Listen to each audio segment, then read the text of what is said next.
So funny. A mí me dio una risa. Digo, ¿estás seguro de que es por eso? Yeah, exactly. O agarro yo libre. We will be beginning our board meeting shortly. We are just testing the audio.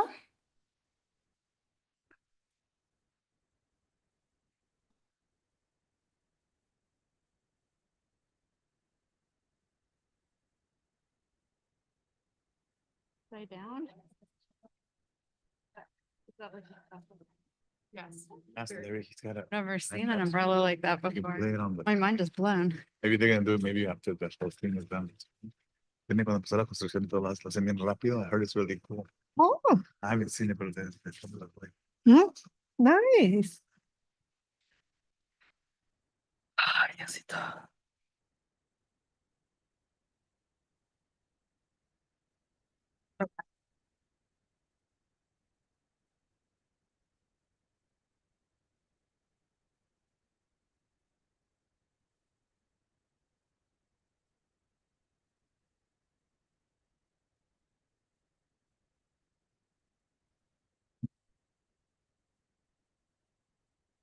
Should I start?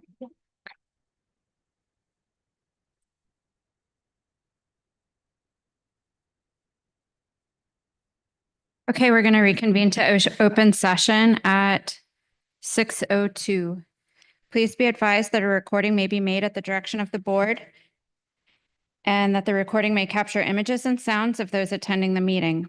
Report of actions taken in closed session, none. Attendance roll call, President Rothberg Allen here. Clerk Reed, Here. Trustee Lopez Jones, Here. Trustee Rios, Trustee Gonzalez, Here. Student Representative Claval. Pledge of Allegiance.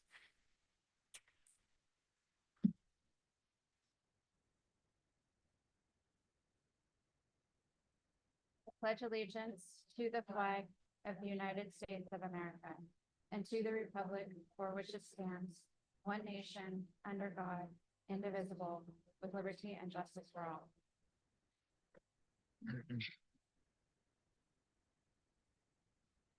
District mission statement. We're a collaborative, culturally rich educational community where rigorous and innovative curriculum prepares our students to be successful contributors of our global society. Public comments. This portion of the agenda allows an individual to address the board on any item regarding board business that is not on the agenda. Without taking action or entering into a dialogue with the public, board members may briefly respond to statements made or ask clarifying questions about topics posed by the public. Your matter may be referred to administration. Individual speakers are limited to 3 minutes each. We have one from Elizabeth Tangney regarding dual immersion.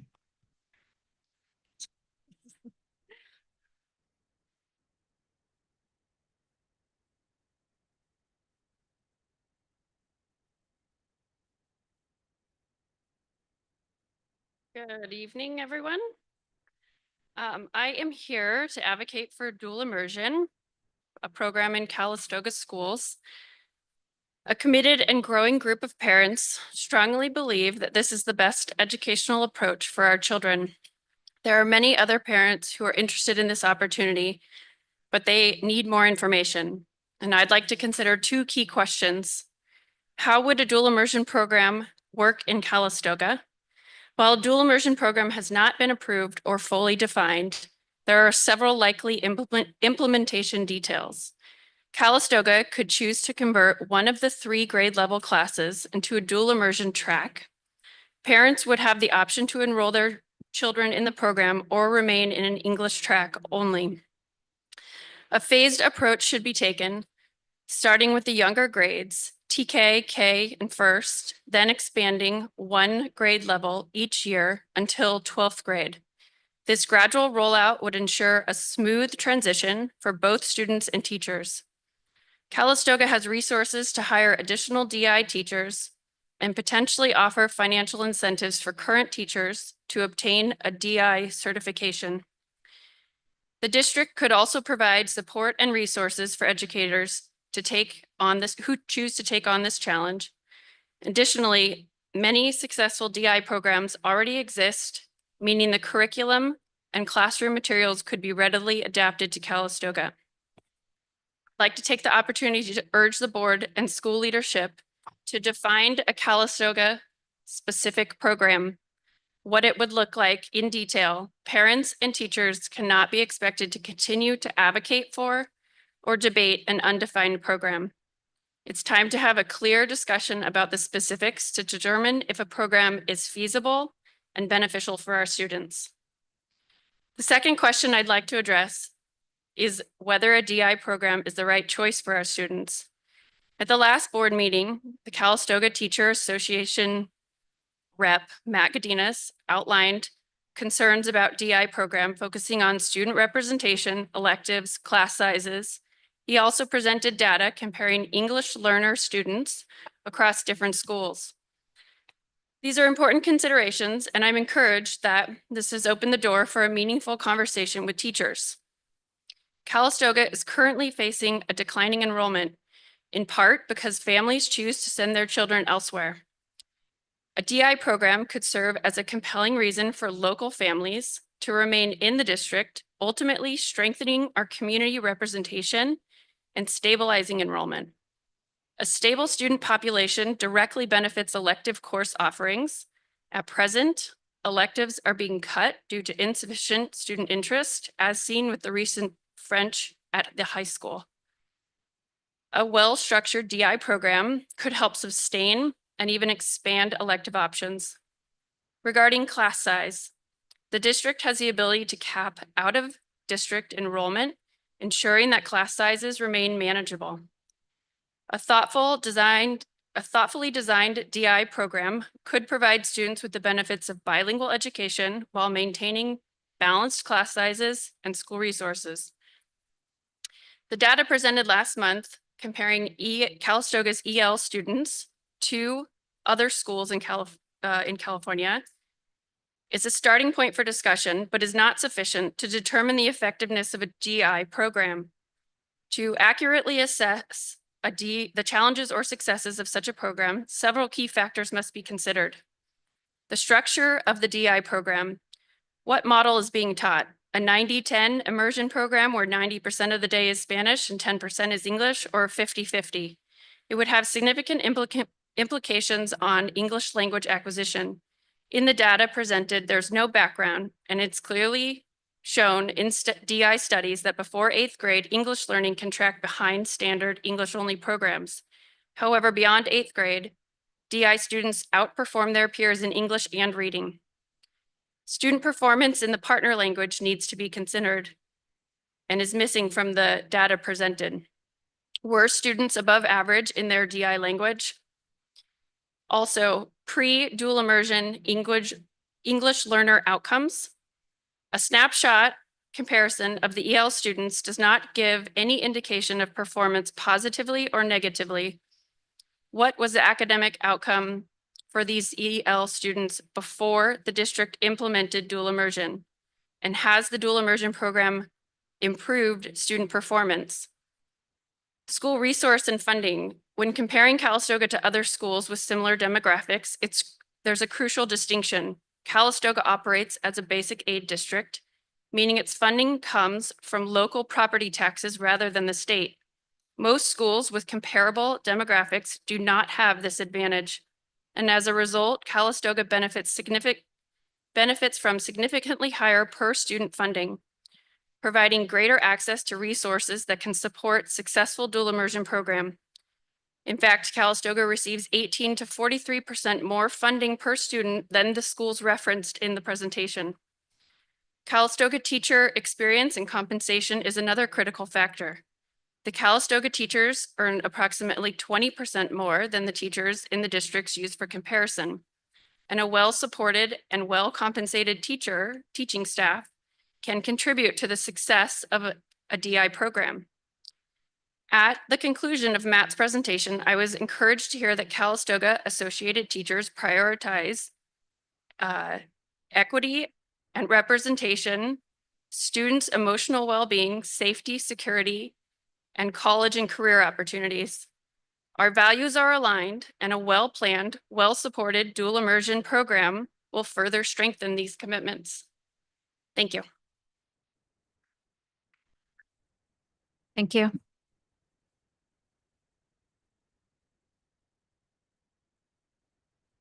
Hello, I'm a parent. My name is Bianca Viña. Soy una madre de la escuela de elementaria, una estudiante, y mi nombre es Bianca Viña. There are a lot of parents that can't come to the meetings that are in support of the dual immersion. Some other parents do still have more questions before they could be in support. So we just wanted to give a voice to those parents that can't be here. Hay muchos padres que sí están en acuerdo con este programa y también tienen más preguntas antes de poder estar completamente de acuerdo. Entonces queríamos darle voz a esos padres que no pueden estar aquí. Tengo algunos comentarios. I have a few comments from parents. There's a mom that says, me gustaría que pasara porque aprenderían el español bien y hablarlo y escribirlo. I would like that to go through because it would be helpful for them to speak it and learn how to speak it and write it. I am in support because it is a great learning skill that will benefit the student and everyone in the present and the future. I believe it's important for our kids to learn Spanish. Creo que es importante para que nuestros hijos aprendan el español. Estoy de acuerdo con el programa bilingüe. I am in agreement. And then some other parents also had more questions, and we have digital responses as well. There's over 33 parents that wanted to give a voice, but it would be too long to share all their comments and questions that they have, but we just wanted to let you guys know there are parents that can't make it, but they want to make their voice heard as well. Thank you. Thank you. Can both of you share your comments so that we have it in writing as well as the digital component? So we have that as well. Yes. Thank you. Sure that. Yes. Thank you. Podemos compartir eso, sí. Gracias. Thank you. Do we have any other comments? Okay. Thank you. And now we're moving to presentations, a Transcend update. So I just wanted to give the board an update on our work with Transcend. We sent a team last week to Houston to continue the work, and I'm going to let Principal Baldenegro talk about that since she was actually in attendance with the team. But before I get to that, I have something that we'll upload to the board agenda afterwards. I was having some printing issues. So I wanted to talk about us sustaining our journey. So we started the school year with the Passion Project as our focus, specifically at the junior senior high school, so 7th through 12th grade. So the bulk of the work around the piloting work with Transcend has been centered at the junior senior high school. So they've begun to plan and explore other pilots around sense of belonging and recreating our mission and vision, which I've shared in the past. The challenges that exist are capacity and time, lots of competing agendas, projects, and priorities. For some, our LEAP survey, which we gave again, felt like it was a burden to those not directly in the Transcend team. So we know as a design team, we need to do a better job of communicating how we're using this data and why we want to use this data to better our schools and better the experiences for our students. Sorry, I don't know what happened. We tried and built 3 different teams carrying the work forward. Maybe if I move back, related to the sense of belonging, passion exploration, and community design. We're building passion experiences for adults during the professional development day at the junior senior high school for them to experience and connect their own passions. Students and the design team are building buddy systems, and Monica's going to talk more about that related to the sense of belonging. And then we've done some adult circle practice with students. So circle practice with adults and then circle practice with students. So what have we learned? That relevance can also be a social connection, not just around curriculum. That our circle practice made vulnerability okay, and it built deeper connections amongst our participants. Respect for the process of leading circles and structure and foundation is critical. From our LEAPS data in terms of evidence collection and results, students 47% and 35% of staff and families 21% are aligned with wanting shifts specifically around relevance in the experiences for our students in schools. And then the accomplishments that we've had, all staff have completed a passion experience from 7th through 12th grade. All 7th and 8th graders have completed the interest profiler. We've surveyed staff and families to gain insights for community design. All staff have completed the RIASEC, and Monica's going to tell us what RIASEC stands for, to align with student interest profiler activity, because it's what we gave our students, and we wanted to make sure that they had an understanding so that they have that conversation with them. Our Calistoga Design Day, we reviewed our LEAPS data, we deepened connections amongst our own team. And then our student leaders are leading the Sense of Belonging pilot, which started in February. And Monica's going to go a little bit more in detail about that.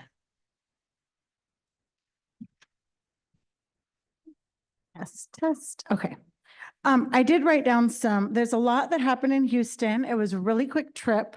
We left on a Monday and we were in our workshop all Tuesday, all Wednesday, and flew back on Wednesday. During our time in Houston, there were, I think, 10 total schools this time, different schools than our other convenings. And our team of 5, we focused on 3 different, I don't want to call them pilots, but 3 different projects. But the theme of our convening was taking a step back. So pausing, taking a step back, and really reflecting on all of what Dr. Pittman shared, like what we have accomplished, but also looking back at what we want to still accomplish, right? Looking back at what our intentions were and how we can maybe dig deeper into what we originally planned. So one of the big picture ideas that we've been talking about and did not really have time to focus in on was what we're calling our continuum, our learning continuum. And last year we dug into a few different exploratory programs, both touching on passion and sense of belonging. And one of the programs had grade level themes. So in the grade of 7-8, the theme was exploration. In the grade of 9-10, it's discovery. And in grade levels 11-12, it's purpose and self-actualization. And so our goal and plan is to really, we know that many teachers at our site are doing activities that align with these themes, but we have not really put those pieces together and connected with those themes. So that is what we are working on with the continuum. And Mr. Grove actually helped outline a giant spreadsheet with some of the activities that staff have already documented that we solicited last year. So we have a working draft and we are going to bring it back to staff in March to really see how we can with intention and purpose, really connect these themes with activities at each grade level and also see at what grade levels are we not addressing these themes and what can we include in those grade levels to address the themes as we have defined. So that's kind of like a bigger, I guess I'll say high level approach is what we've talked about. And that really is a goal to complete and it will take time and energy.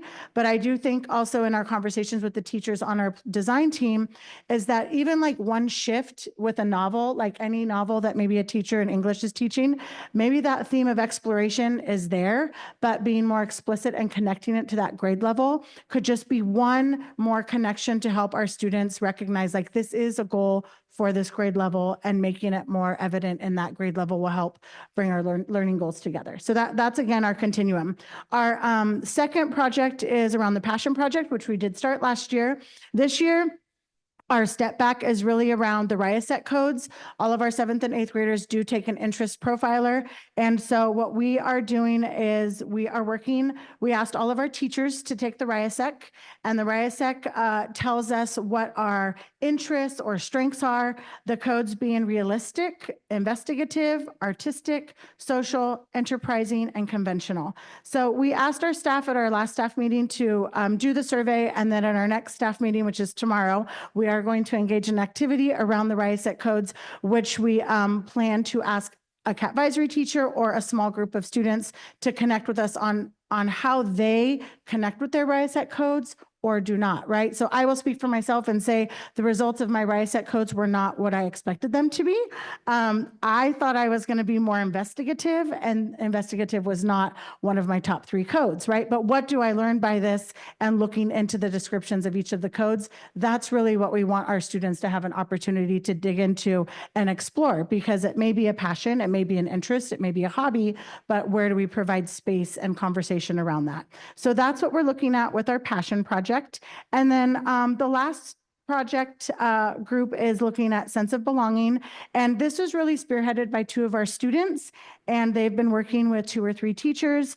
And their goal is to create a buddy program with 8th and 11th graders. So they have organized, they've already communicated with 2 CAT advisory teachers, and they're going to try the pilot out starting, I think, this week. They have 6 weeks of activities planned where they're going to have the students come together and first do like getting to know you activities, but also and looking at research around, okay, yes, this helps the younger student, but it also helps the older student, right? And form their own leadership skills. So I have not been part of that group because they meet on a day that I cannot meet, but we were able to come together in Houston and really come get together and be on the same speed about what their next steps are. So I am helping with that, but I'm not immediately involved in it.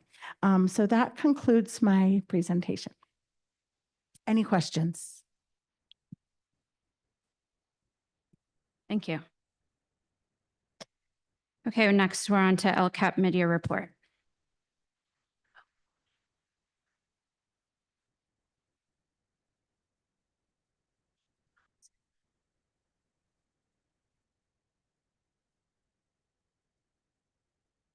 Good evening, everyone. So this is our mid-year report related to our 2024 to 2027 LCAP. Is there a remote or do you need me to stand up there?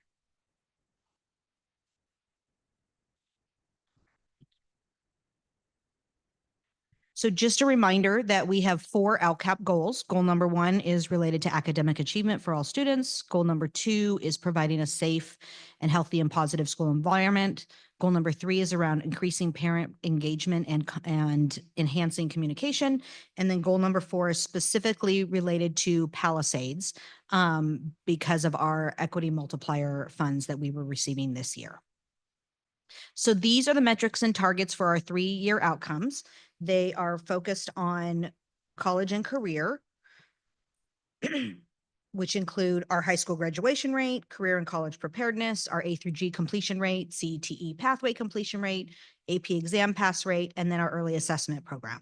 Related for local and state assessments, we have our ELA math and science, our MAP growth, MAP proficiency, and then CASP growth and proficiency as well.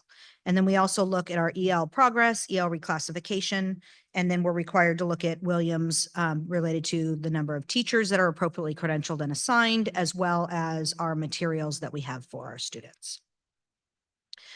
So if you print it out, you can see it. It's a lot of, it's a lot of information.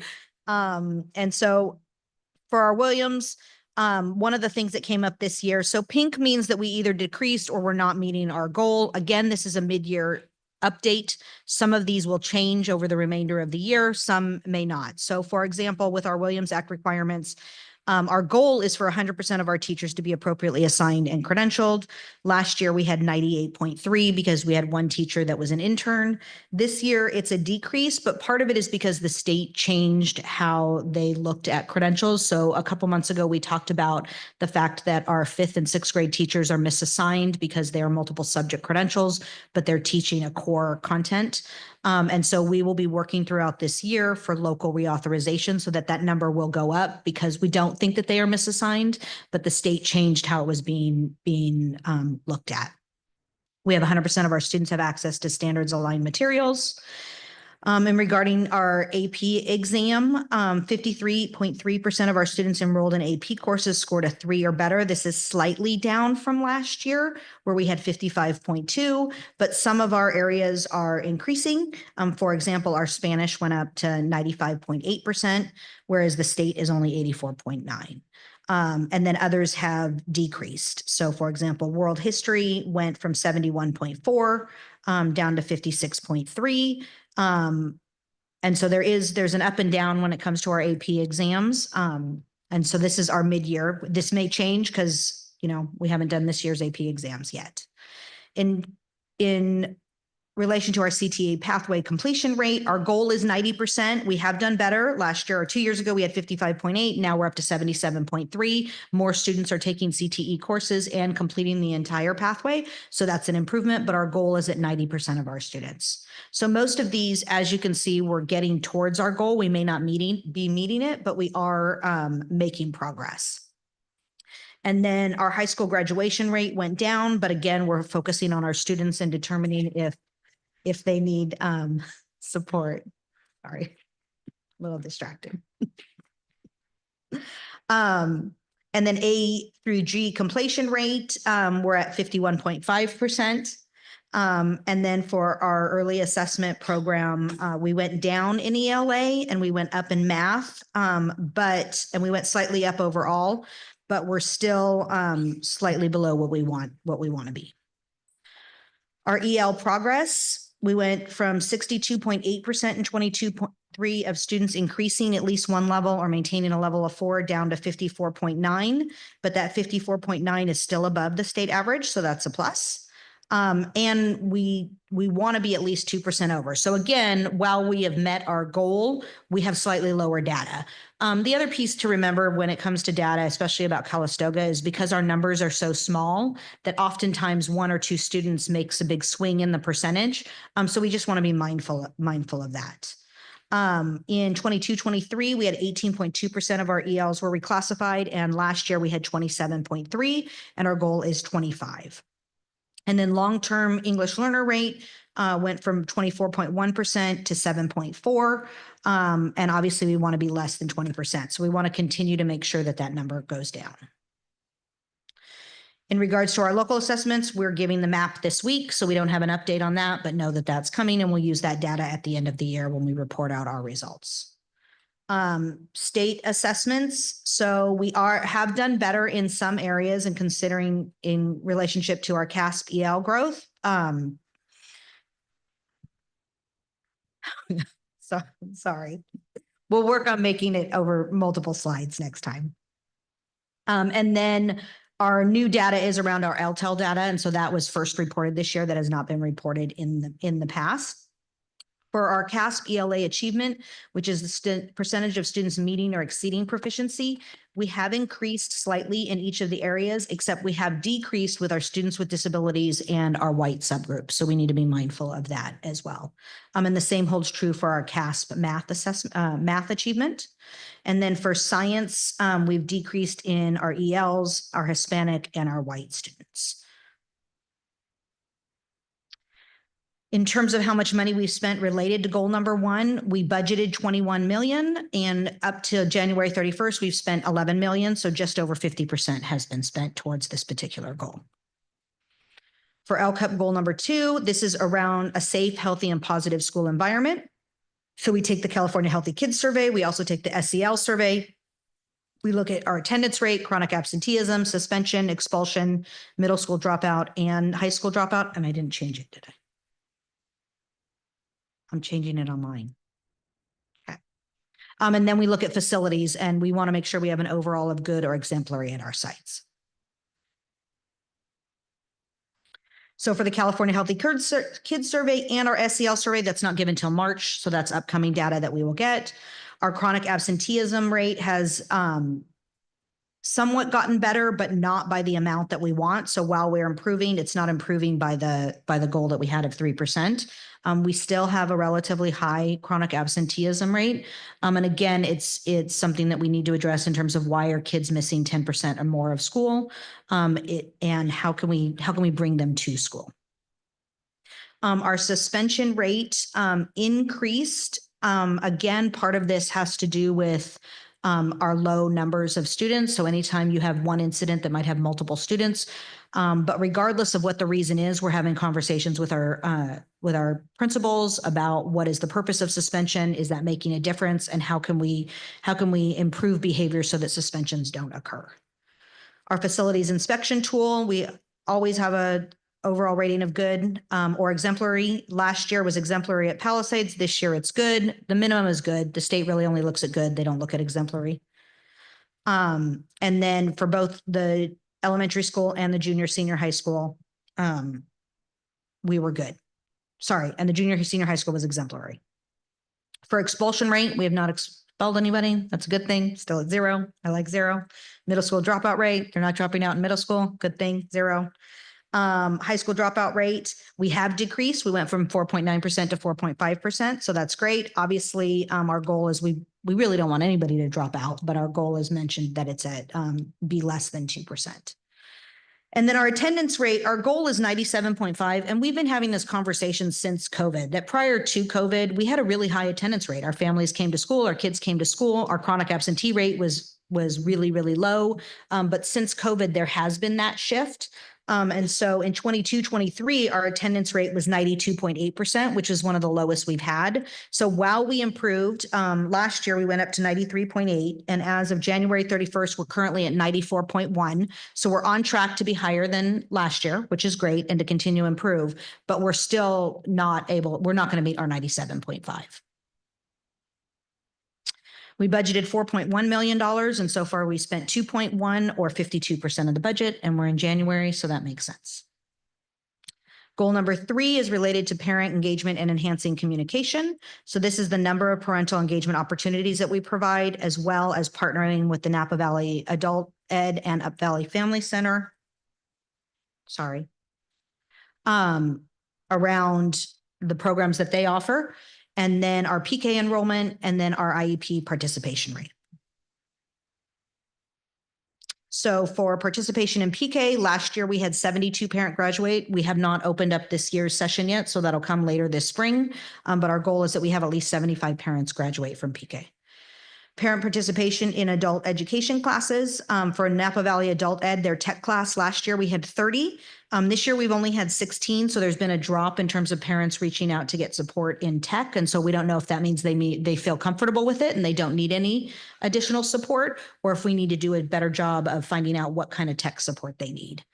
And then our ESL classes, last year there were 74 participants, and this year we've had 98 participants within that program. So that's kind of exciting that more parents are coming to do English as a second language with our partnership of Up Valley Family Center. And then this data isn't accurate. We're missing some information regarding how many parent program participation. Last year we had 93. Again, that was over the course of the entire year. Right now we're at 28, but I know some are missing. I know we don't have an accurate count on that. But we have increased the number of parent surveys that we've given. So that's an increase, and that's a plus.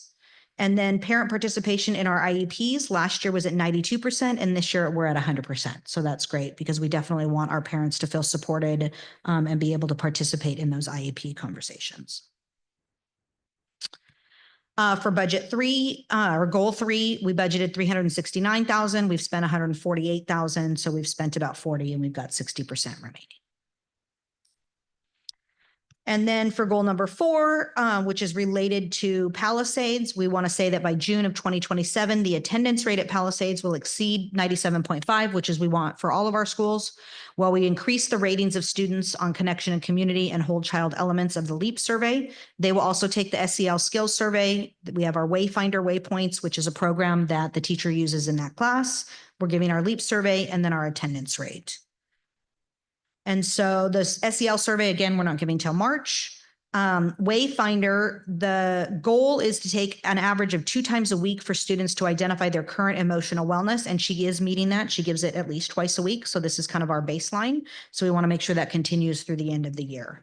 For our LEAPS survey for connection and community, her students, and remember, this is a small population, but they felt connected at 87%, and whole child was 80%. So we want to at least have that, if not increase it to a higher number. And we'll give that survey again in May. And then attendance rate, we're not at 97.5%, but we have a slight increase from last year to this year with 83.8%, whereas last year was 83%. We budgeted $100,000, which was our equity multiplier funds, and we've currently spent $31,000. And that's the end of my report. Thank you. Any questions? I have a question about PK. Yes. Are we finding, because we've been doing it for several years now, and are we finding that we're getting more parent engagement outside of PK? The graduates of the PK program are going to, say, DLEC meetings or participating in other ways? That's a great question. We haven't actually collected that data to find out and to cross-reference, but I think we can actually start looking at that. Yes, because our numbers in PK have definitely increased. From the first year when we offered it, there were 28 parents to now the past 2 years. the past 2 years prior to this year, we've had well over 70 each time. So there is an increase in the number of parents that are involved. But it would be great to see if that has an impact on those attending other parental engagement opportunities. Or are they engaging in their child's education in a different way? Maybe they're not coming to DLAC, maybe they're not coming to a parent night, but they're checking their kids' homework every night. Or they're taking them to the library to get help in a subject that they can't help them with. Yeah, I think those are things that we can start asking to see if it's having a positive impact in other areas. Any other questions? All right, moving on to 7.1, board policies and administrative regulations, first reading.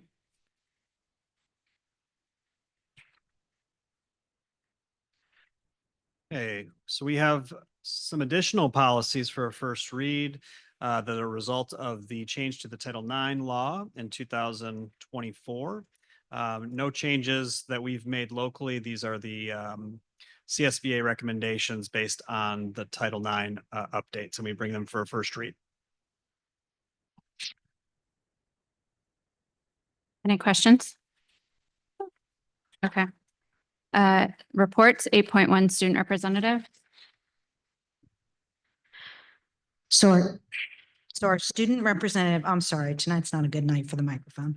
Our student representative is not here tonight because she is participating in the immigration protest today. So she was out all of today, but she had sent us her report, which I will read on her behalf as she participates in her civic engagement with a protest. Student report, Valentine's Spirit Week and senior college trip prep. Valentine's Spirit Week is happening from February 10th to February 14th, bringing a fun opportunity to show school spirit and celebrate with friends. Each day will have a different theme, starting with Comfy Day and Stuffed with Love on Tuesday, where students can wear their coziest outfits and bring a plushie.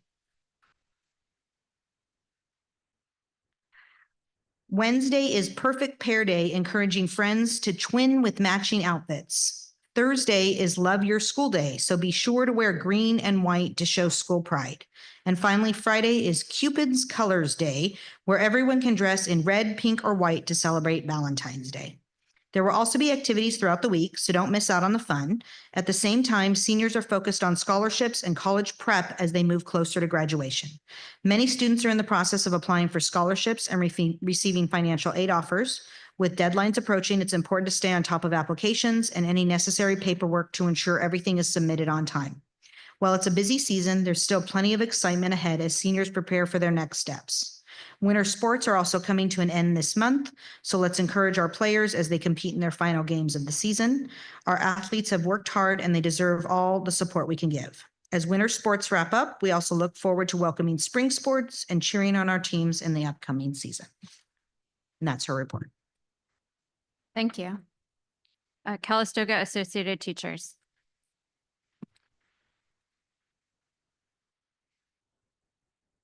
So, yeah, so hello, okay.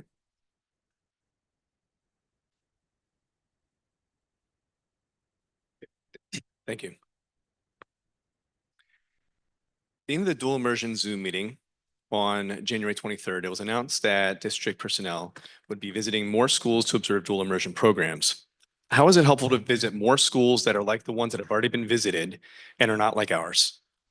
They stated that they might have to travel out of state to find a school like ours that is doing a DLI program, but such a school would not be comparable because we cannot compare the impact of the program on academic measures like CASP tests or the California dashboard. The California Department of Education says that we do not meet the minimum requirements for an effective dual immersion program. So these additional travels seem like a waste of money that could be better spent on programs that will actually benefit our students. Or even on things like translating these board meetings so that all community members can access the discussions and decisions about our schools. Right now, this is not accessible to Spanish speakers who want to watch the live streamed or recorded videos.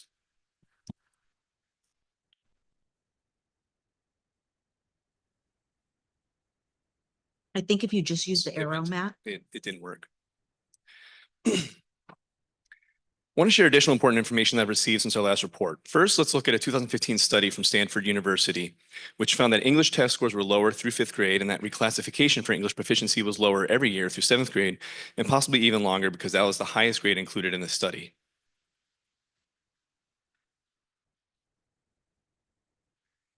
This goes directly against meeting our LCAP goals of growth in MAP and CASP test scores, as well as English learner reclassification rates. In fact, lower test scores all the way until 6th grade could permanently cause our ELA results in the California dashboard to drop to red levels. And we've already been flagged for long-term English learners. Research shows that the lower reclassification rates in dual immersion would likely make that problem even worse. But an even bigger problem is that, according to the California Department of Education, Calistoga does not meet the minimum requirements for having a successful dual language immersion program. This doesn't mean that the CDE is opposed to dual language programs. What it means is that just because something works for some schools does not mean it can be done everywhere, which is exactly what we said in our November board report. According to these CDE guidelines, a dual language immersion program is ideally composed of 50% EL students and 50% non-ELs, and that a minimum of 33% from each language group is required for success. Ideally, there should be a 50-50 balance of partner language speakers and English proficient students. Where that balance is not possible, each language group should account for at least 1/3 of a program's students in order to have enough second language peers in both languages to anchor the language. The Civil Rights Project of UCLA also points out the equity problems that occur when this ideal balance isn't achieved. The ideal model is a balance of 50% English and 50% partner language speakers. The effort to enroll and appease parents of English speakers by allowing programs to become unbalanced, or the practice of tipping the enrollment balance towards speakers of the partner language, Spanish, significantly impacts the power of the two-way model. Our incoming student population in Calistoga does not meet these minimum requirements for an effective dual immersion program. Right now, about 80% of our incoming students are English learners, which means that our English-only group is nowhere near the ideal 50% ratio or even the minimum 33% ratio required for dual immersion to work. The only way to obtain the ideal ratio would be to imbalance the classes, causing equity and segregation issues. For example, if 60 new students enter the school and 80% are English learners, this leaves only 12 English-only students. To get an ideal dual immersion class, 10 of those 12 students would need to be in the immersion class along with 10 EL students, resulting in segregation not only along language lines, but also probably ethnic lines. This will do nothing to create an integrated community. In fact, it will do the opposite.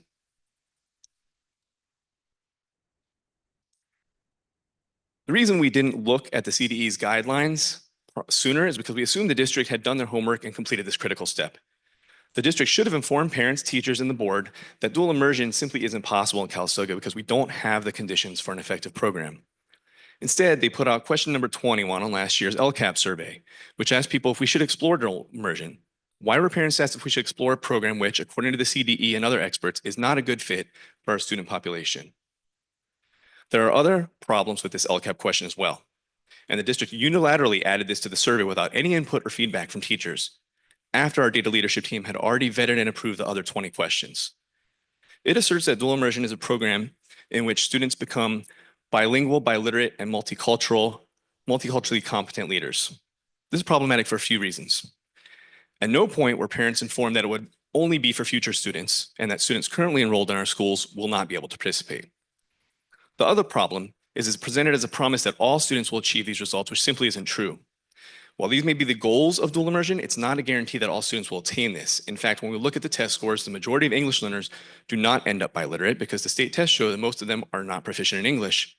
Unfortunately, we don't have proficiency scores in Spanish literacy, but there's a real chance that many of these students may be completely illiterate in any language.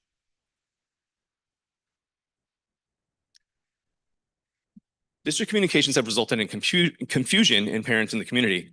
Many parents do not realize that their kids are now in school will not be able to participate in dual immersion. People have been led to believe that teachers oppose Spanish instruction or bilingualism, which is not the case at all. In fact, there are other models and programs that would be more suitable for Calistoga, so why haven't they been mentioned or considered? A lot of time and money, tens of thousands of dollars, have been spent investigating a program that we don't meet the minimum requirements to do effectively. Now the district is talking about spending even more money to travel to see more schools that are not like ours, or are even in other states where we can't compare impacts of the programs or test scores to California dashboard results. This seems like an egregious misuse of funds to investigate a program that CDE guidelines show is not suitable for Calistoga.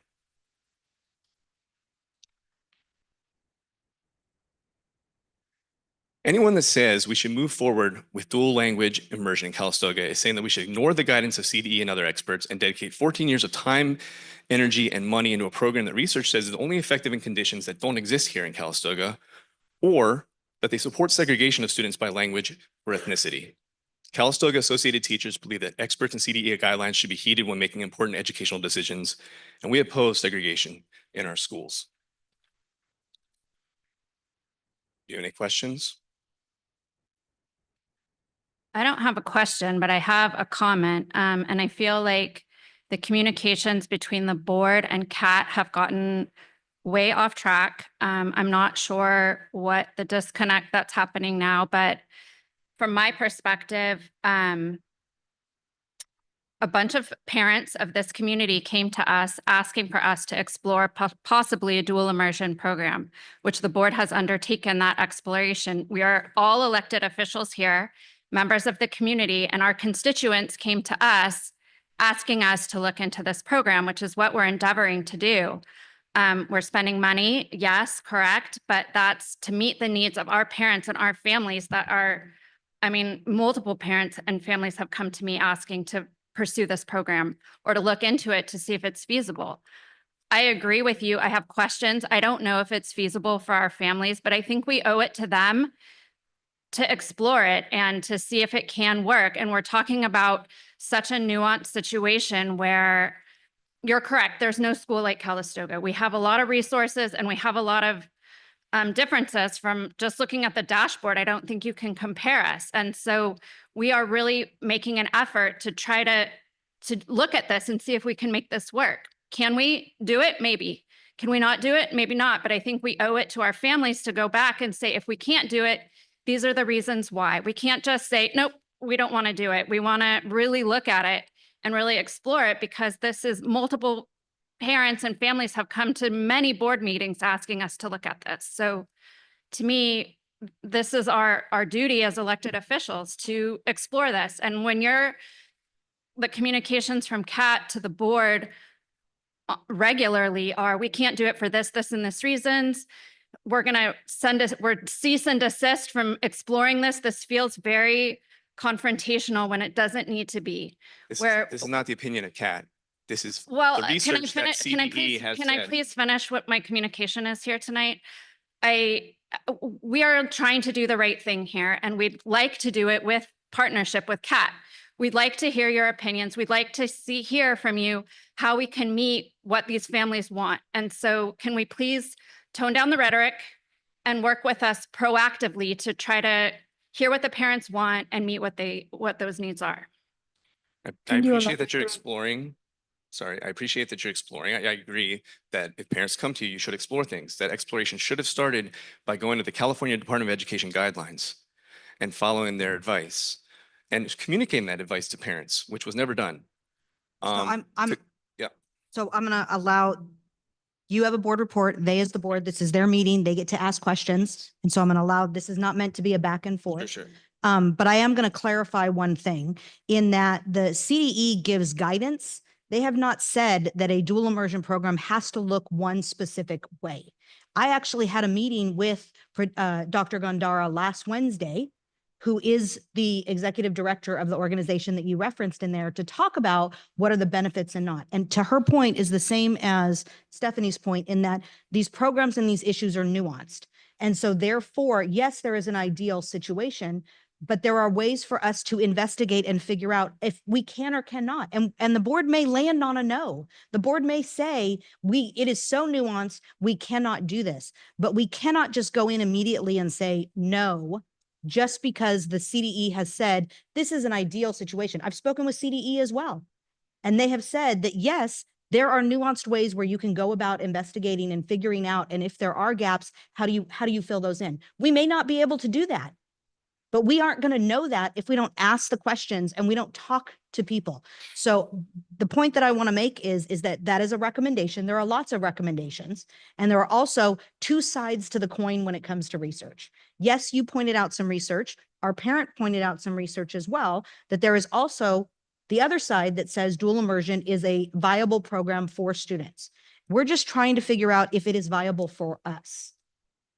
And That's we- what and we're we- asking. All right. And Well, we'd and like to as see a- one example of As that. a parent, it's hurtful to me as a parent and the other parents in the community to have so much pushback from the teachers rather than an open dialogue. And I know that parents are frustrated that this situation has become so contentious, and I'd really like it to not be. We care about the teachers. We really care about this community. Everyone sitting here, we're all giving up our time to be here to help the school. And so we want this to be a partnership. And so how, rather than sending emails back and forth with different studies on the weekends, how can we come together and communicate in an effective way to accomplish the goals that the community wants? That's all, that's what we're trying to accomplish as a board. If you will allow me to translate this segment, I think it's super important for our Latino parents who do not speak English to understand what is being said here. So la señora presidenta de la mesa directiva, Stephanie Robert Allen, está aclarando que fueron padres de familia los que pidieron esta exploración del programa de inmersión dual para los estudiantes. Esto vino de los padres y nosotros como mesa directiva tenemos la obligación de investigar y buscar la manera de implementar este programa. Y si no es factible y si no es posible para nuestra comunidad, no lo vamos a hacer. Pero primero tenemos que buscar la manera de saber más, de investigar el programa y estar seguros de que sí es o no es algo que puede implementarse. Y la mesa directiva no aprecia estas cartas francamente en confrontamiento con nosotros de los maestros y diciendo que no quieren el programa sin haber hecho la investigación completa. Eso nosotros les estamos pidiendo a los maestros y al sindicato que se abran la mente un poco más para poder estudiar esto a fondo sin estar realmente peleando por un asunto que nos conviene a todos explorarlo de forma amigable. So, that's it. Shall I go and translate my entire presentation to Spanish then? Because that wasn't a complete translation of the conversation. And I'd like to add one point is that the board has unanimously asked Dr. Pittman to look into this. This is not Dr. Pittman's initiative. This is something that the parents came and asked the board to look into, and the board unanimously voted to continue on that exploration. So I'd like to be able to continue that exploration as the community's asked us to do. Any other questions? I believe we presented all the research and data that we need to present. Yes, I have a comment, but I'm going to save it for my board report because it kind of encompasses all previous presentations and emails that have been sent from CAT leadership. So I think it'll be time well spent during my board report. Thank you.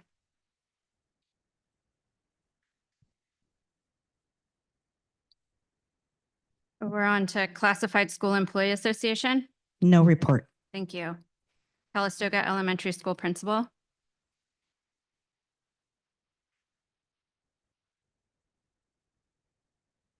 Hi, good evening, everyone. I had to turn on the microphone, so I wanted to give it a little pause there. So our report is shorter just because it's been not too long since we've seen you last. With respect to LCAP goal number 1, we this last week, our guiding coalition, which works in all things professional learning community, we went to our workshop. And the focus of that day was to self-evaluate our efforts in supporting our professional learning communities. And we're going to continue to use that time to also plan for how we continue to support and roll out information with respect to our professional learning communities. And I put in here map testing. We started today. I put it's next week because I wrote this last week. We are going to be starting our second round of release days to conduct data dives and to determine instructional next steps. And we do appreciate that continued support of having release days for not only our grade levels, but also for our teachers on special assignment and also our special education team. And this is something that we've been doing, goodness, I would say for at least 8 years. And so it is really appreciated having that time carved out to work with grade level teams. With respect to LCAP goal number 2, in November on the 22nd, we did have to cancel school. And that was actually an early release day. And so as a result, we're going to be moving our early release day to now March 14th. We've started to push that information out to parents and also Boys and Girls Club. We know that there are a lot of moving parts. So everyone knows that what the students are going to be getting out early that day. And we're going to use that afternoon to focus as an entire staff, and that is everyone, including we've gotten coverage for those people who normally provide childcare on those days. So we have everyone there. We have everyone covered. I'm really happy about this. And we're really going to focus in on our standardized emergency management system chart. This is something that, and you're going to be looking at our safety plans tonight. And this is something that through Site Council, they have really looked at this chart with a lot of intentionality, really wanting to have staff understand what these roles mean and what it looks like. So this has been a joint endeavor with our site council. So we're going to be focusing that on PD to support our teachers. And I think our teachers also have interests, because it's one thing to have a chart and say, here's how we're going to respond in an emergency. And another thing to really understand, what does that role entail and what does it look like? And getting that space to do that. With respect to LCAP goal number 3, increasing parent engagement and enhancing communication. Last week, we had our DLAC meeting, and the focus of the meeting was for parents to know their rights with respect to interactions with immigrations and custom enforcement officers. And it was a group endeavor. We're grateful to the City of Calistoga, the Calistoga Police Department, and the Up Valley Family Center for their presentations and participating in the Q&A with our parent community. And there was a wealth of information regarding what rights are, and we're grateful for the continued support as we navigate these changing waters. So that concludes our report this evening. Are there any questions? No, thank you. Calistoga Junior Senior High School Principal. Hello again.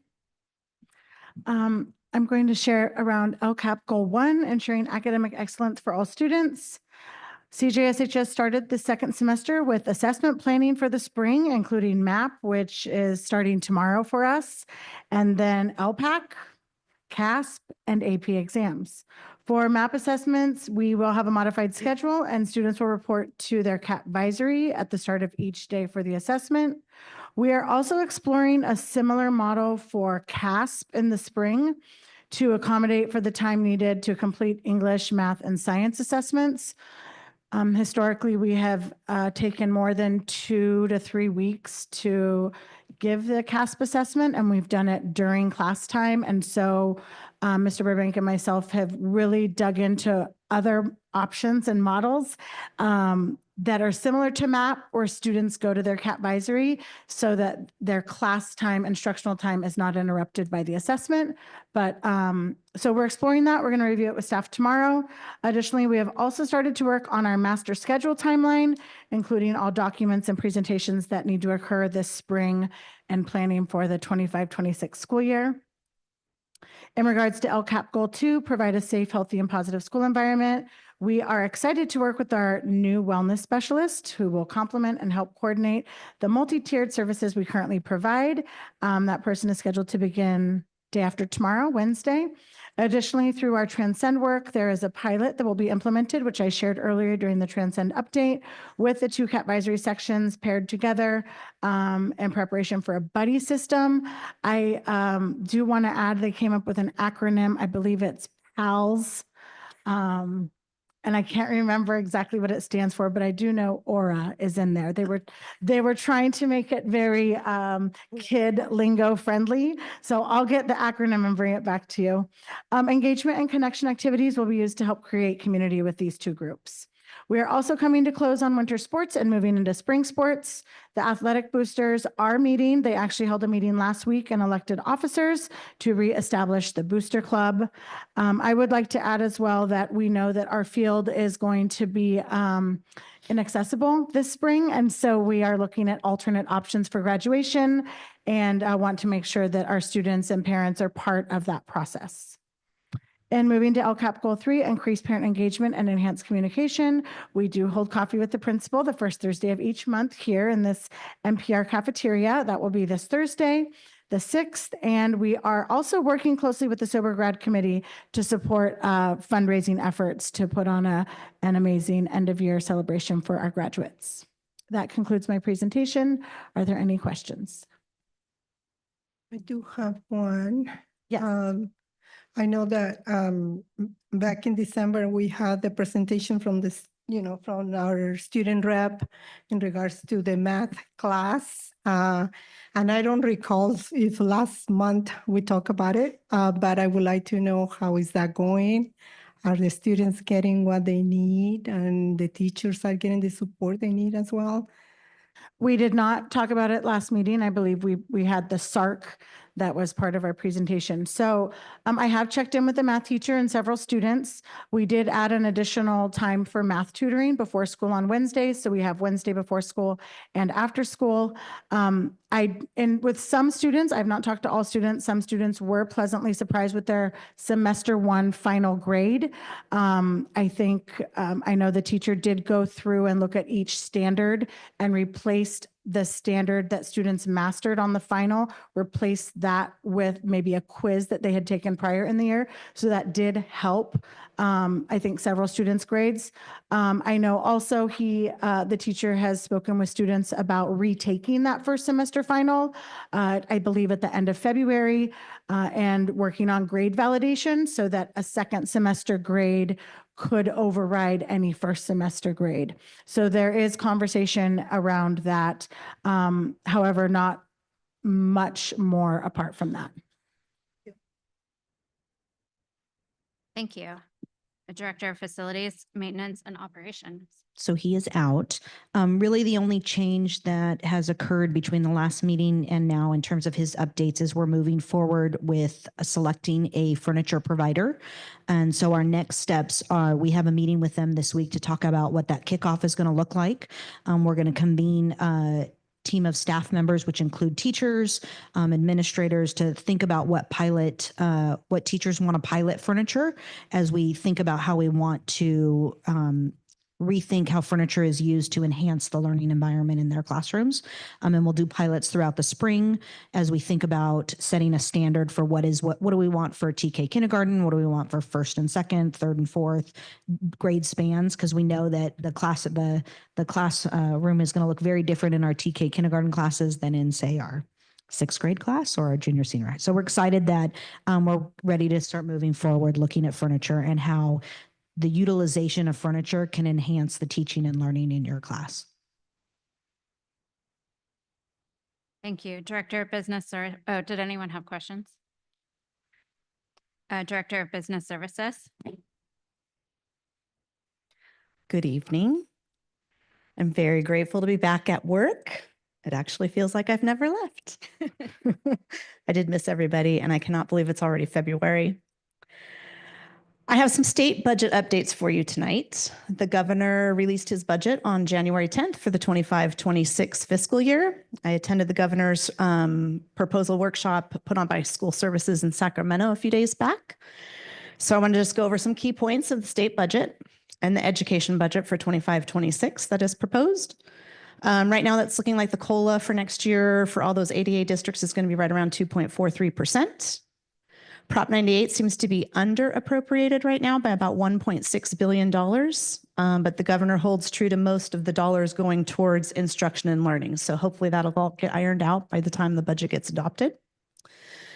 The governor is proposing a balanced budget with a $17 million surplus and healthy reserves at the end of 25-26. But there are still some mixed signals for the road ahead. Inflation is still high. And the slowing of the federal interest rate reduction is really putting a damper on the California housing market right now. In addition, there are risks to the California economy when thinking about the impacts of the federal government and whether or not they enforce tariffs, and then any changes to our immigration policies. So there's still a little unknown for the state of California. Other proposals by the governor include an LCAP additional requirement that looks at for secondary schools to establish a student committee to go over the LCAP with stakeholders, or to add students to an already existing parent advisory committee. So we'll see if that sticks.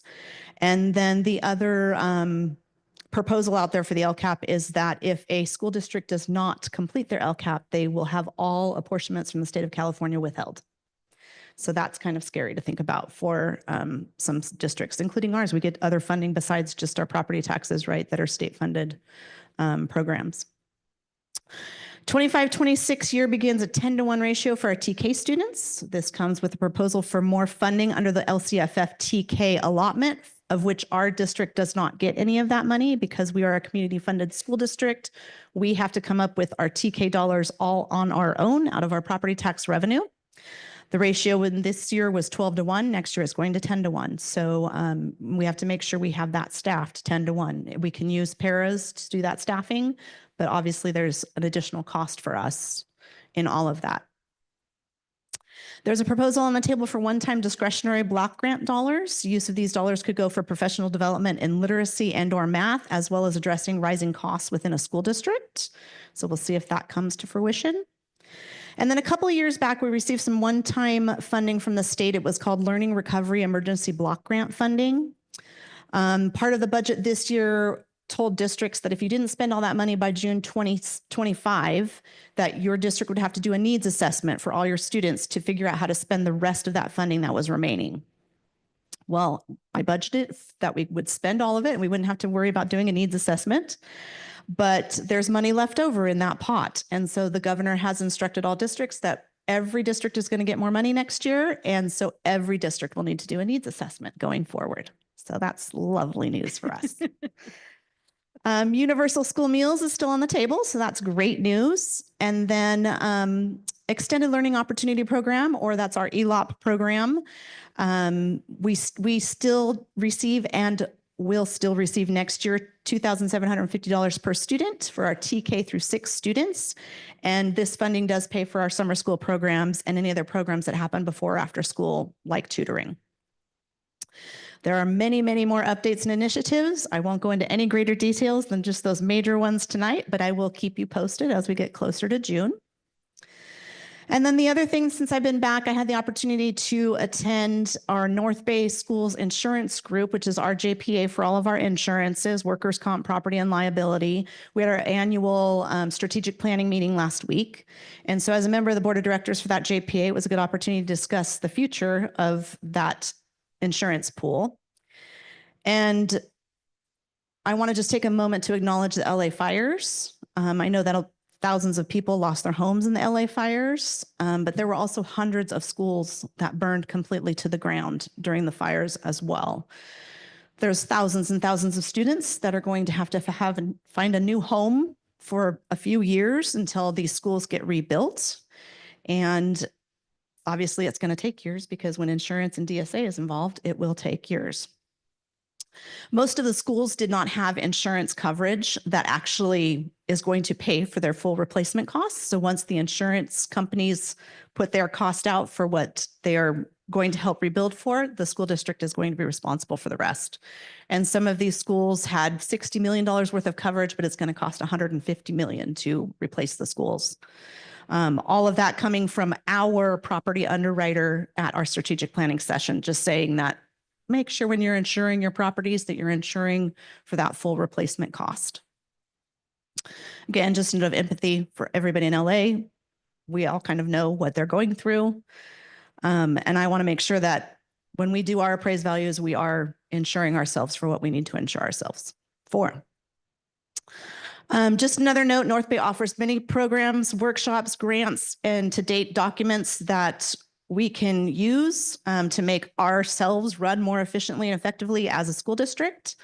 And that's all when it comes to our coverage for liability, property, and workers' comp. Michael does a great job actually of utilizing a lot of programs through our insurance. So we need to keep up that good work. And that's all I have for you tonight. Questions? Thank you. Thank you.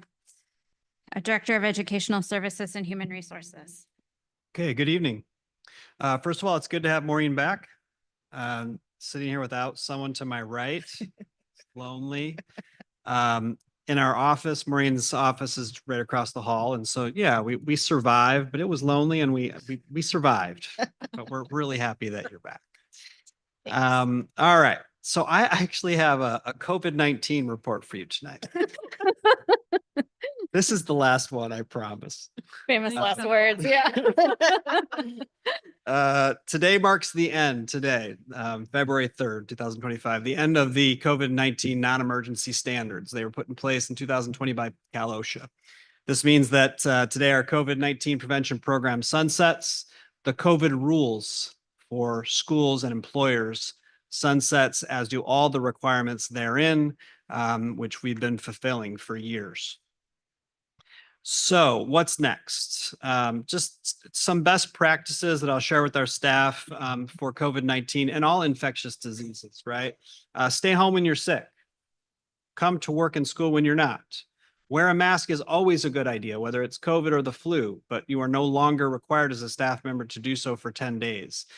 We do have COVID tests. We have a really good supply. We made it like the last offer we took advantage of. And so we have lots of COVID tests that are available to staff, to students, to families, at least through the end of the year. So if anybody needs a COVID test, just come to the schools. We will have those.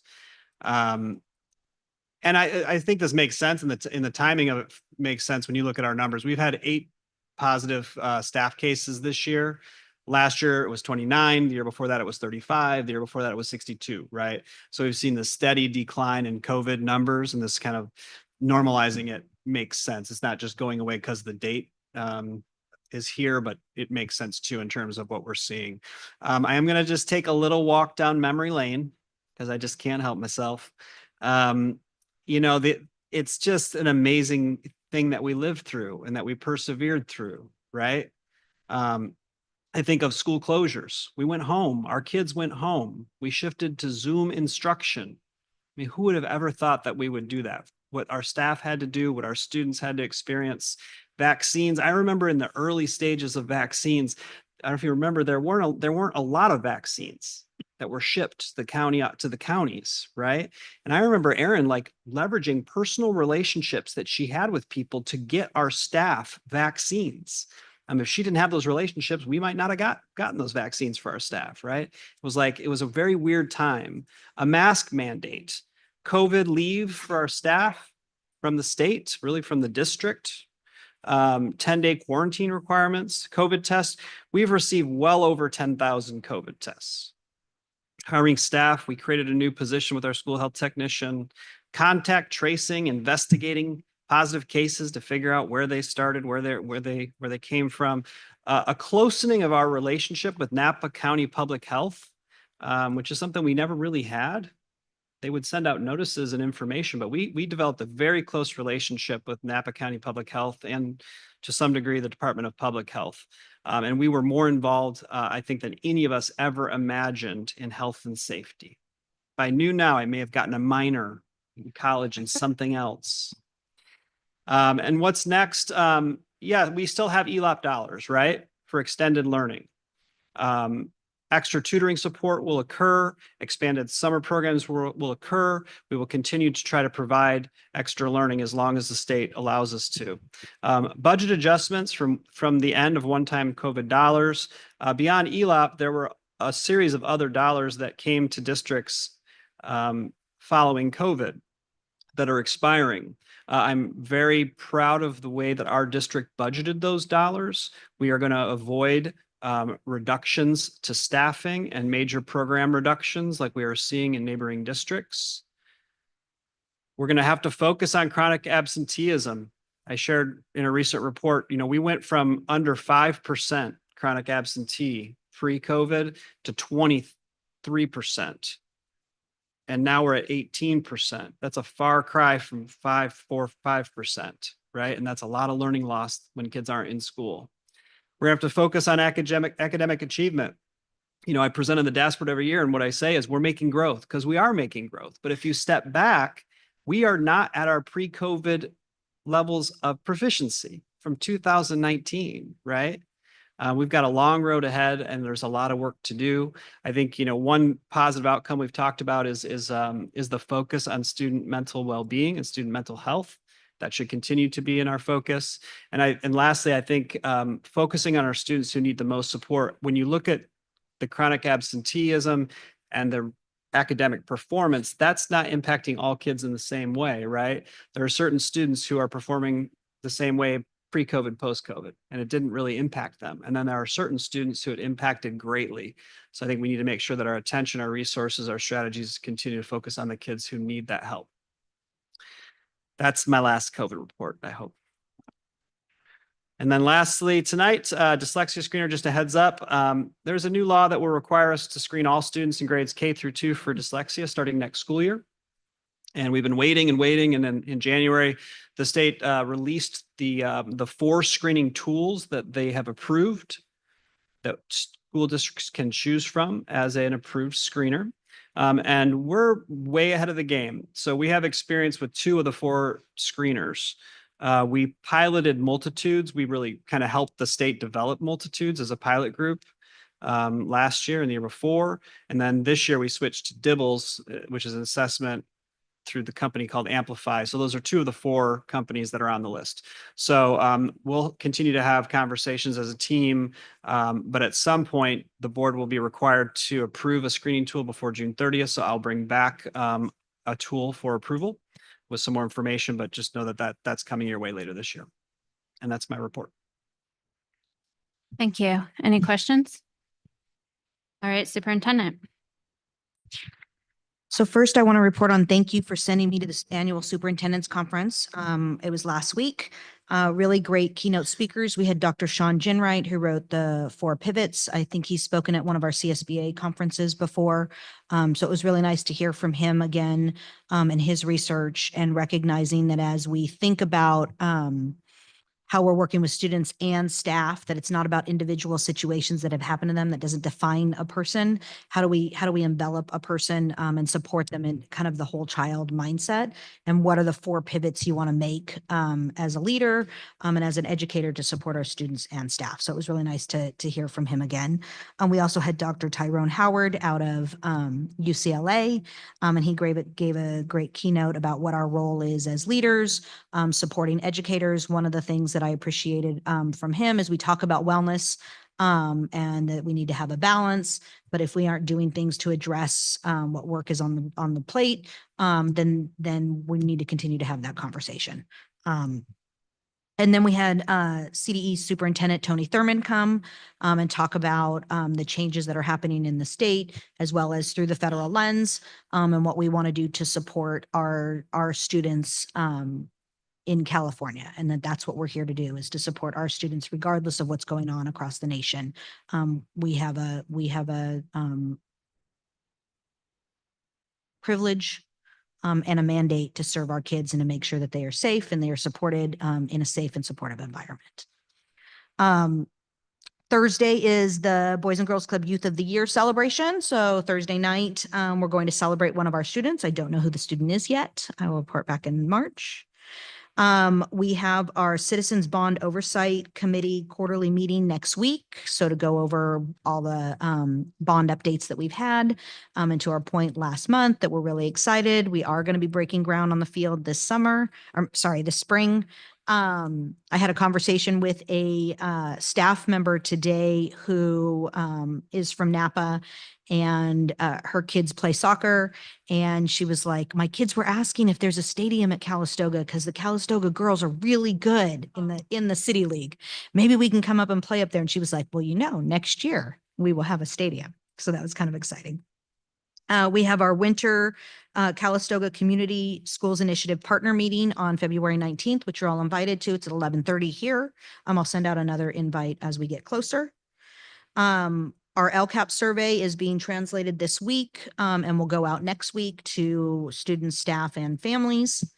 And then I wanted to talk about, I've skipped something. Eric Heights, our athletic director, asked me to report that this Friday is senior night for our basketball teams. So for varsity girls starts at 6 p.m. in the gym, varsity boys is at 7:30. The senior night portion of it will be for girls will be following the game. So in between the boys and girls, and then after the boys at the end of the game. And then at halftime for the girls will be the City Kinder exhibition. So if you've not ever seen the little ones that are our future Wildcats come and play basketball, please do come. That in itself is well worth it. I got a notice. I just want to let everybody know that we're on flood watch through Wednesday morning at 4 a.m. So everybody should be safe. Pay attention. Don't drive through puddles. And then finally, I want to talk a little bit about, as I reported earlier, on why our student rep is not here. And so there was an immigration protest today, asking people to not show up at school, work, to not spend money, to support immigration in the lens of what would our world be like without immigrants. And so our students have a right to participate civically and to participate in an immigration, in a protest, regardless of what it's for. And so many of our students did, our younger students, many of their families did, and they did that by holding their students home. So I did want to report that it did have an impact on our attendance today. At the elementary school, we had a 66.3% attendance of students in school. For the junior, senior high school, we had 42.4%. For Palisades, 42.9. So overall district-wide, we had an attendance rate of 55.1 today. So they sent a message. And we're a small component of what that message is. So I did just want to report that it did have an impact on our attendance, and we'll see how tomorrow goes and the next day and those types of things. I also want to just remind people that, and we shared this with staff as well as we shared it with our families, that Ed Code allows a student the opportunity to have an excused absence if they are participating in a protest. They just have to let us know.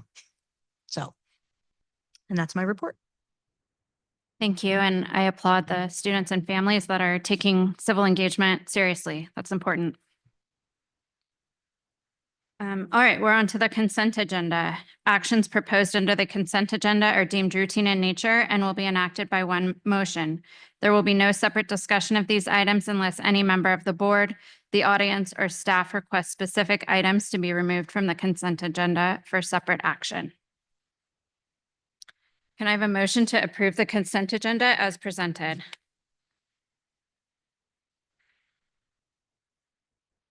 Second? All in favor? Aye. Aye. And I was excited to see 9.11, the overnight field trip. Yes, To South by yes, Southwest, yes. our 5 students are going to represent. Great. All right, and this is a roll call. President Rothberg Allen, aye. Clerk Reed, Aye. Trustee Lopez Jones, Aye. Trustee Rios, Trustee Gonzalez, Aye. and student representative is absent. Action items. Protocol for action items include a staff presentation, questions from the board, public input, deliberation by the board, and voting by the board. During public input, there will be a 3-minute limit per person. Resolution 24-2510, Safe Haven Schools. So this resolution is for recognizing the Calistoga Joint Unified School District as a safe haven school district, ensuring a secure and supportive education environment for all students, regardless of their immigration status or background, regardless of their race, regardless of their socioeconomic status, and regardless of their gender or gender identity or sexual orientation. It reaffirms the district's commitment to protecting student information, as well as preventing discrimination and working with community organizations to provide resources and support for students and families. We did a similar resolution in 2016 or March of 2017. So I took that as a base and then updated the language to reflect any current laws that exist now and any bills that have passed within California over the last 8 years since that time. Just for me personally, I think this is really important to do so that our community knows that the schools stand behind them and kids feel safe sending their kids to school. So thank you so much for putting that together.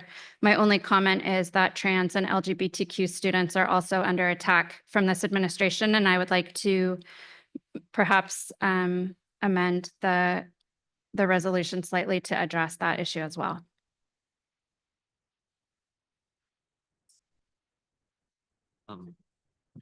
Can we make that amendment and approve it tonight? You can. Is there a recommendation for specific language that you want me to add that I can add to it, and then you can vote to approve it with the amendment? I personally don't have specific language. And I don't even have it in front of me on my computer. So the first statement says the board is committed to the success of all students, irrespective of their immigration status, ethnicity, race, religion, sexual orientation, ability, sex, and gender identity, socioeconomic status, or ideological beliefs. Our community, just like other communities in the United States, is the home and workplace of a diverse population, including persons of different faiths, racial and ethnic backgrounds, and varying immigration statuses. I could put language in there. Sexual orientation and gender identity.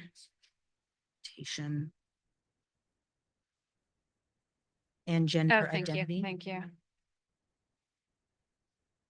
So it would read, our community, just like many other communities in the United States, is the home and workplace of a diverse population, including persons of different faiths, racial and ethnic backgrounds, varying immigration status, and sexual orientation and gender identities. Mhm. Okay.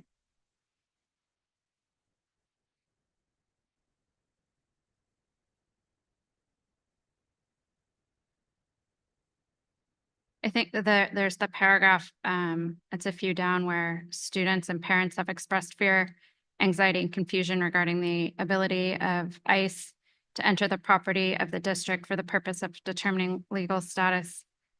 Maybe it's not part of that paragraph, but something similar, like there's been multiple executive orders related to gender identity. And I think one last week particularly focused on gender identities in schools.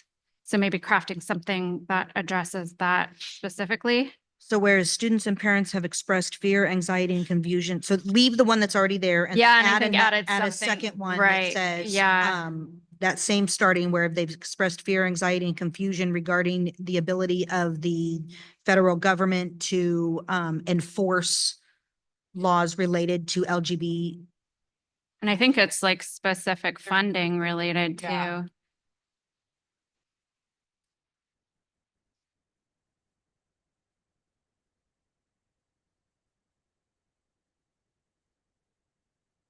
Okay.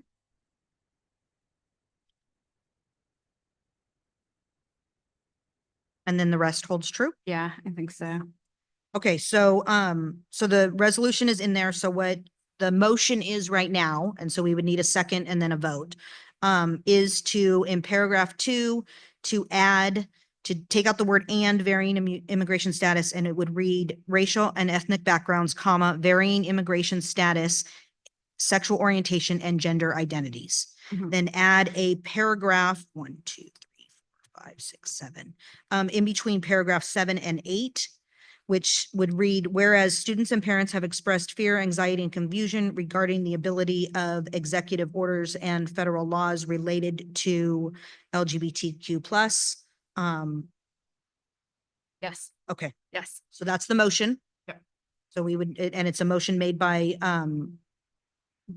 Board Trustee Rutherford Allen. Second. Okay. All in favor? Aye. Aye. Aye. Any opposed? Thank you. All right, 10.3 instructional calendar for 25-26.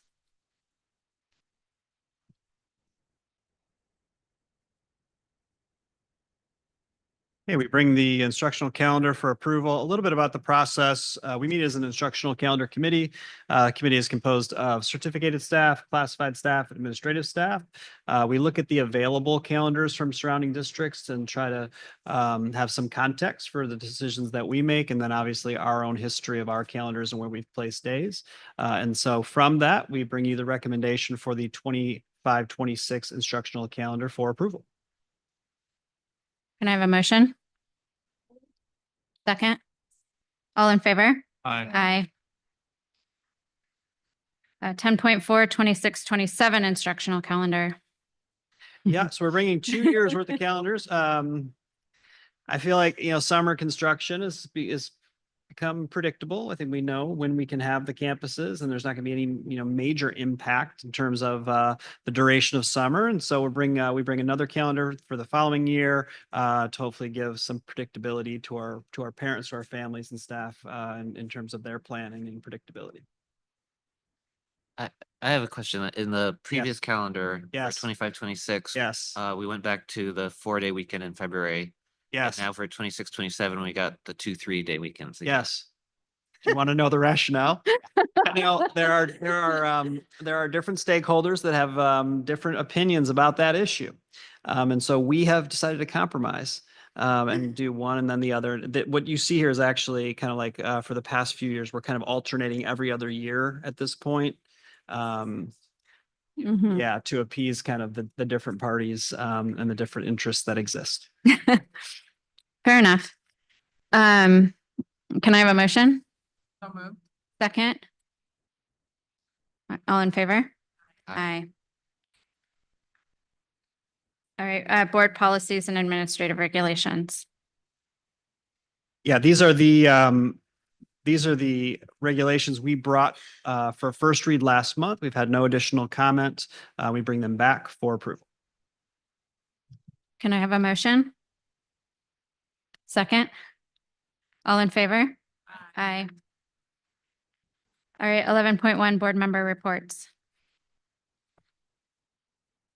I do have a report that I've written down so that I can streamline my thoughts and not go off on any tangents. I just wanted to take a moment to share a few of my thoughts pertaining to the dual immersion exploration our district is currently going through. When I sat down to write this last night, I found it almost impossible to pull all of my thoughts together and make a cohesive statement. First and foremost, I would like to say that I personally do not know if I would vote yes or no if this was presented to us today. While I would love for my kids to be bilingual since they are from a multilingual family, this decision will be made based on what I personally think is best for our district as a whole and not for personal reasons. I am able to separate the two. From the beginning of this exploration process, the board has been sent a dozen or so very strongly worded emails from CAT leadership team that have been incredibly negative and slightly combative at times. It has been quite disheartening to read these lengthy emails, and after I read them, the same thought pops into my head. We are simply going through the process of gathering information about a program that was specifically requested by almost 100 district parents. Where is all of this animosity coming from? We are nowhere near making a decision right now because we are still simply gathering information.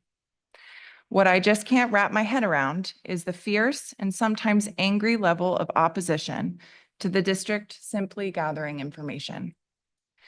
The most recent accusations against the board from CAT leadership is whether this is a valuable use of the district's funds if we continue to gather important information that will help us make a knowledge-based decision.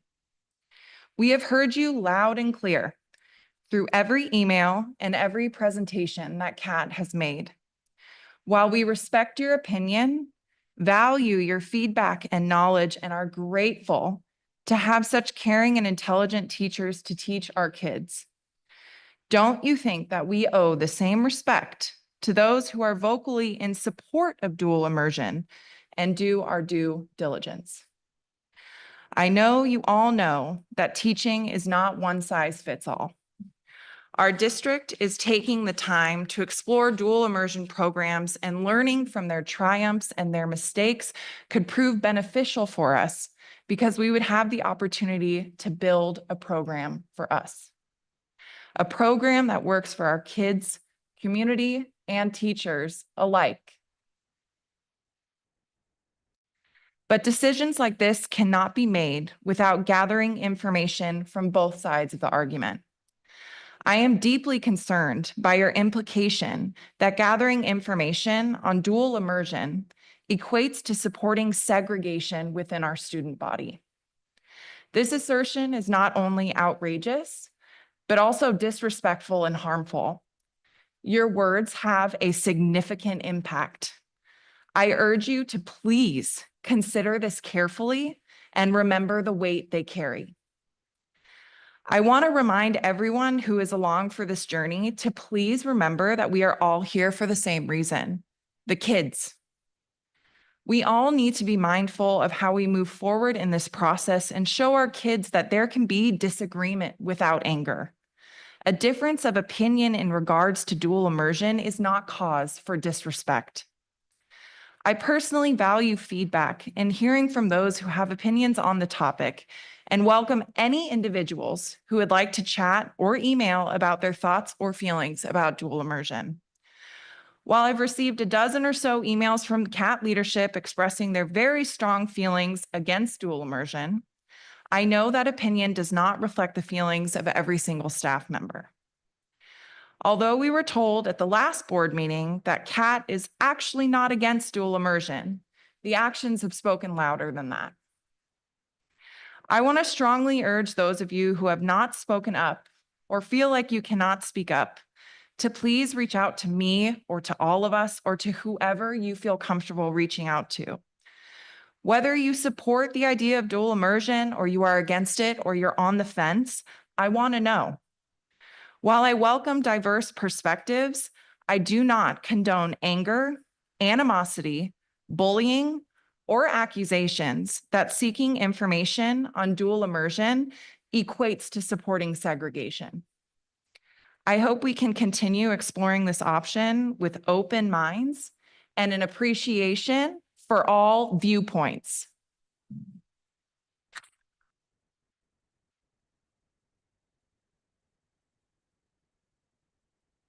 I'm gonna translate the opinions from Laurel Ríos. Este es el discurso de la señora Ríos que ha sido traducido. Si les interesa o les gustaría tener una copia, a favor de hacérselo saber. Muchas gracias. Quiero tomarme un momento para compartir algunos de mis pensamientos sobre la exploración del programa de inmersión bilingüe que nuestro distrito está llevando a cabo. Cuando me senté a escribirlo anoche, fue imposible poner mis pensamientos en orden y hacer una declaración coherente, y no sé si logré hacerlo. En primer lugar, me gustaría decirles que personalmente no sé si votaría o no si se presentara esta decisión hoy. Aunque me encantaría que mis hijos fueran parte de un programa como este, ya que son de una familia bilingüe. Esta decisión se tomará en función de lo que personalmente creo que es mejor para nuestro distrito en su conjunto y no por razones personales. Puedo separar las dos cosas. Desde que se empezó a explorar este proceso, el Consejo Escolar ha recibido docenas de correos electrónicos con palabras muy fuertes, negativas y ligeramente combativas, en ocasiones del equipo de liderazgo de Calistoga Associate Teachers. Ha sido un proceso un poco triste leer estos largos correos electrónicos, porque después de leerlos me viene a la cabeza el mismo pensamiento. Simplemente estamos pasando por el proceso de recoger información sobre un programa que fue solicitado específicamente por casi 100 padres de familia del distrito. ¿De dónde viene todo este enojo? No estamos en el momento de tomar una decisión porque todavía estamos simplemente pasando por el proceso de tomar notas e información. Eso es todo. Lo que simplemente no puedo entender es el nivel de enojo hacia el consejo escolar y el distrito simplemente por recoger información y contestarles a los padres que pidieron este cambio. Las acusaciones más recientes contra el consejo escolar por parte de los líderes del Calistoga Associate Teachers son, sin un uso valioso, son que sin uso valioso de los fondos del distrito, si continuamos recogiendo información importante que nos ayudará a tomar una decisión basada en el conocimiento. Los hemos escuchado alto y claro y en cada correo electrónico y cada presentación que Calistoga Associate Teachers ha hecho. Se les respeta su opinión, valoramos sus comentarios y conocimientos y estamos agradecidos de tener maestros tan atentos e inteligentes para enseñar a nuestros niños. ¿No creen que no merecemos el mismo respeto a quienes apoyan abiertamente el programa de inmersión bilingüe y hacen nuestra debida diligencia? Sé que ustedes saben que la enseñanza no es una solución única. Si nuestro distrito se toma el tiempo de explorar los programas de inmersión bilingüe y aprende de sus triunfos y sus errores, esto podría resultar beneficioso para nosotros porque tendríamos la oportunidad de crear un programa que funcione para nosotros, un programa que funcione para nuestros niños, nuestra comunidad y nuestros maestros por igual. Pero no se pueden tomar decisiones que están sin recoger información de ambos lados del debate. Me preocupa profundamente su insinuación de que recopilar información sobre el programa de inmersión bilingüe equivale a apoyar la segregación dentro de nuestro cuerpo estudiantil. Esta afirmación no solo es indignante, sino también irrespetuosa y dañina. Sus palabras tienen un impacto significativo. Les insto a que consideren esto con atención y recuerden el peso que conlleva. Simplemente quiero recordarles a todos los que están en este viaje que recuerden que todos estamos aquí por la misma razón, los niños. Todos debemos ser conscientes de cómo avanzamos en este proceso y mostrarles a nuestros niños que puede haber desacuerdo sin enojo. Una diferencia de opinión con respecto al programa de inmersión bilingüe no es motivo de falta de respeto. Personalmente, valoro los comentarios y las opiniones de quienes tienen opiniones sobre el tema y doy la bienvenida a cualquier persona que quiera conversar o enviar un correo electrónico sobre sus pensamientos o sentimientos sobre el programa de inmersión bilingüe.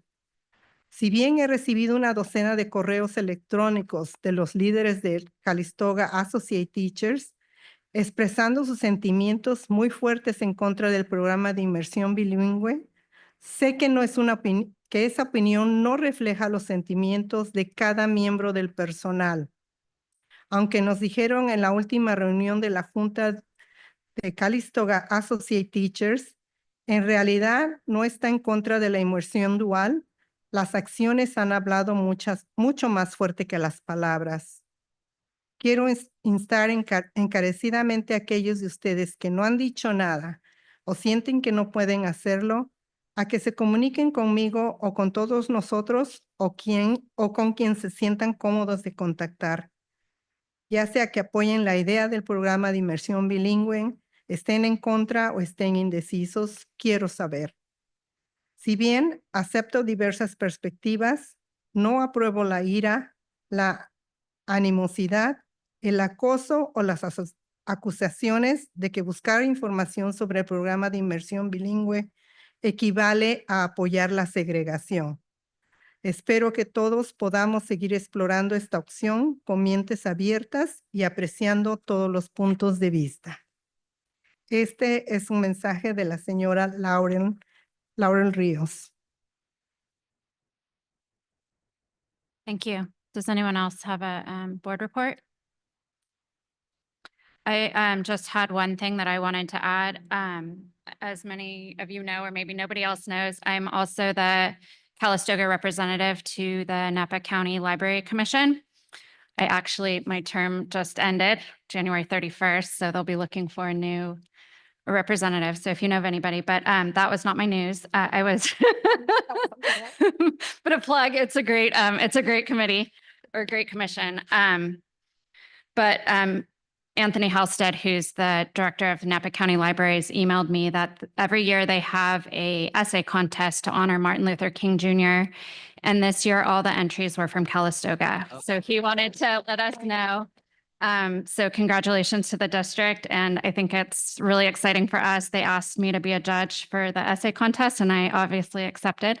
So congrats, Calistoga. And if you know of anyone who wants to join the Library Commission.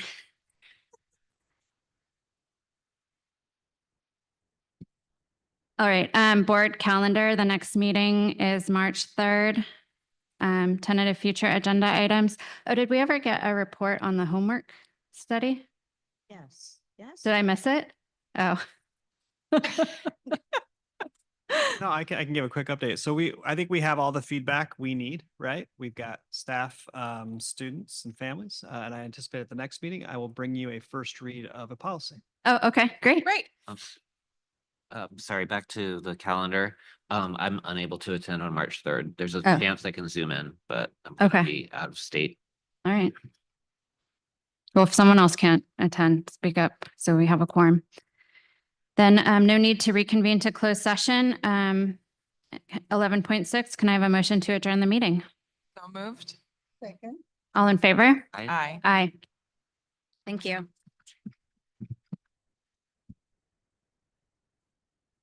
I will.